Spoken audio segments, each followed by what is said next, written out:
At the beginning of the movie, we see several clips of people killing and beating each other at burning homes. Hundreds of people die in a number of shootouts and gang fights. In 2014, both the Republican and the Democratic parties were in ruins. A third political party called the New Founding Fathers of America was started because of an economic problem. Bracken, who is the U.S. president, is in charge of the party. He and the other members of his party made a law called the Purge that was very strict. Once a year, for 12 hours straight on one night, all crimes are allowed and there are no emergency services. People are free to get rid of their fears in any way they want, even by killing. The year is now 2020. Because of the sweep, there is almost no crime left in the United States, and unemployment has dropped to 1%.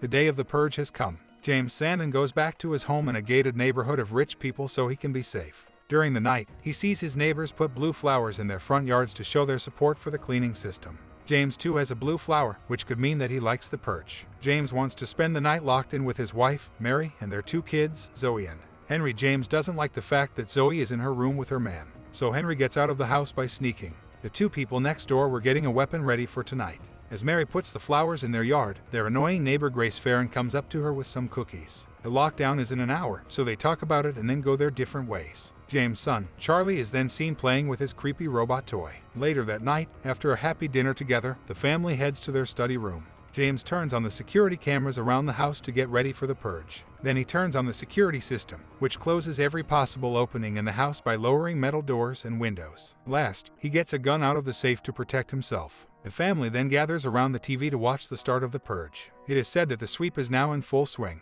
Now, you can own weapons of class 4 or lower. All other guns, though, are banned. Anyone with a rank of 10 or higher in the government is safe from the purge, so it is still illegal to attack them. After a siren goes off, any crime, even murder, will be allowed for 12 hours straight. There won't be any police, fire, or medical help available in case of an incident. As soon as the show is over, the noise starts to tell Blair that the purge has begun. James tells his kids that they will be fine because they can pay for safety. Zoe goes back to her room after that. Charlie, on the other hand, doesn't seem to like the idea of the purge, but James tries to explain it to him by saying that it lets people get out their anger. Then he goes back to his. Zoe hears a crash in her room and finds Henry there. He had gotten in before the alarm went off. Henry tells Zoe that he wants to talk to Zoe's dad about how they are together. James can't kick him out of the house right now, so he thinks this is the best time to talk to her father. Everyone in the house takes it easy while Charlie plays with his toy Timmy. He moves Timmy around the house and watches everything through Timmy's camera. He sends Timmy to the study room and then watches the video. He sees a man run away from someone and stop right in front of their house. Charlie runs to the security camera and sees a guy outside their house who is pleading for help.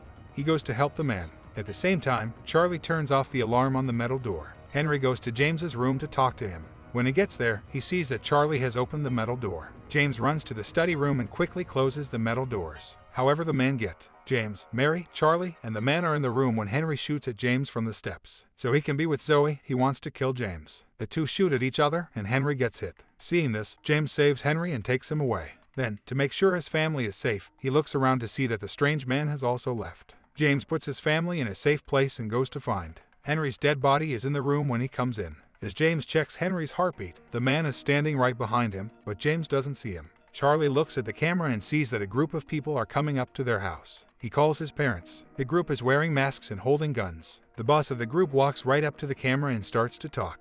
He knows James's name and tells the family that one of their targets was lost. The neighbor told the group that the person they were looking for had run into them. The group now wants to find the target so they can kill him, if his family doesn't send him away soon enough. They say they will break into the house and kill everyone because they know how. The group then turns off the power to the house and everything goes dark. James tells the family that they need to find the man and force him outside, but Charlie doesn't like the idea. James and Mary leave to find him. With Timmy's help, Charlie also looks for him and finds him hiding behind the couch in the living room. He makes the man follow Timmy's light by flashing it at him. Charlie wants to help the man out. He takes him to his room, where he is hiding in the closet. Timmy shines his flashlight at where the man is hiding, and the man sees it. He goes inside it at last. After Timmy said thank you, the head of the purgers called James to the front door. James tells him that they are not trying to save the stranger. The boss then kills one of his own men to scare James, saying that the group's tools to break down the door are on their way. James goes back to look for the stranger because he worries about the safety of his family. He goes into Charlie's room and finds the stranger with a gun to Zoe's head. Mary comes up behind him as he yells at James. James and the man fight, and James shoots the guy by mistake. The man is then tied to a chair by he and Mary. The man starts to fight back, though. James tells Mary to pick at the stranger's wound until he gives up. Charlie looks at it all. They were going to give him to the gang, but now they see that it wouldn't help them. The second stranger offers to go outside so James can save his family. James sees that they are wrong and tells Mary that they will have to fight back and protect themselves. Right then, the tools to open the doors and windows come. They put big chains on the doors and pull them open. At last, getting in, Charlie gets a gun from James, who tells him to hide in a hurry. He doesn't remember to untie the stranger and gets ready to fight. Zoe goes into her room to hide while the stranger tries to get away. Now, the Purge are breaking into the house. One of them opens the main door for the boss, who brings his gun in while the others hide around the house. One Purge gets in through the basement door and attacks Charlie as he is about to kill him. From behind the group, James shoots the man. The dog walks around the house like it's crazy. James fights with them and kills most of them, but then the boss shows up and, as James lies dead on the ground, the boss thanks him gently and kisses his head. The rest of the people start to break everything in the house. Charlie is in the study room watching security video. When he sees two people coming toward the Purge in their front yard, he kills them. He sees that Grace and her husband live near these people. Slowly, everyone in the neighborhood comes together to help the sand end, but at the same time, two of the Purge catch Mary. As Mary begs for her, Purge friend tickles her. Just as she raises her blade to hit Mary, Mrs. Haverson shot and killed the two. Before Mary can help James, the boss walks into the room, puts his gun to his head, and thanks them for their sacrifice. Zoe shows up out of nowhere and kills the man before he can kill them. When the neighbors come, James' family is sitting around him and crying as he dies. Mary is grateful to them for helping her. It turns out, though, that neighbors want to kill them.